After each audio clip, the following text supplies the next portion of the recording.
Di tengah vonis yang dijatuhkan kepada Ferdy Sambo CS, terungkap pula bagaimana teknis pelaku pembunuh Brigadir Nofriansyah Yosua Huta Barat atau Brigadir J. Pantas saja Yosua tak bisa kabur saat ditembak mati. Ternyata Ferdy Sambo CS membuat formasi berdiri khusus. Hal tersebut diungkapkan saat Majelis Hakim Pengadili Kuat Ma'ruf pada sidang vonis di Pengadilan Negeri Jakarta Selatan pada Selasa 14 Februari 2023. Hakim meyakini rencana pembunuhan Brigadir J telah disusun sedemikian rupa. Dibuktikan dengan anak buah Ferdy Sambo memiliki formasi khusus untuk mengadang Brigadir J agar tidak lari dari rencana pembunuhan. Hal tersebut diungkapkan Hakim Anggota Morgan Simanjuntak saat sidang vonis terdakwa Kuat Ma'ruf pada Selasa 14 Februari 2023. Morgan membeberkan formasi Ferdy Sambo, Kuat Ma'ruf, Bribka RR, Barada E saat berada di rumah dinas Polri Duren 3. Kata Morgan, Ricky Rizal sejajar dengan Kuat Ma'ruf, sementara di depan mereka ada Barada E dan Ferdy Sambo. Hakim meyakini formasi ini dibentuk bukan tanpa alasan, namun formasi itu sengaja disusun untuk mencegah agar Brigadir J tidak memiliki ruang untuk melarikan diri. Barulah Ferdy Sambo memegang tengkuk Brigadir J dan menghadapkannya ke arah depan, sehingga Brigadir J diperhadapkan langsung dengan para pelaku pembunuh berencana. Saat sudah terdesak, Ferdy Sambo memerintahkan korban untuk berlutut. Momen itulah Brigadir J menuruti perintah atasannya sembari bertanya-tanya dan ketakutan. Sementara dalam sidang tersebut, majelis hakim menjatuhkan vonis 15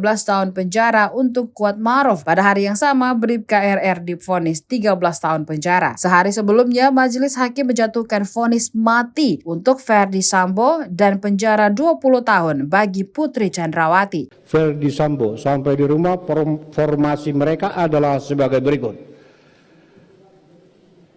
Ricky Rizal berada sejajar dengan terdakwa, sementara di depan ada Richard Eliezer dan Ferdy Sambo, sementara Putri Chandrawati berada di kamar yang tidak jauh dari mereka. Maksud formasi yang demikian bukanlah tanpa alasan, akan tetapi adalah untuk mencegah jangan sampai ada ruang sedikit pun bagi korban Joshua Huta Barat untuk melarikan diri.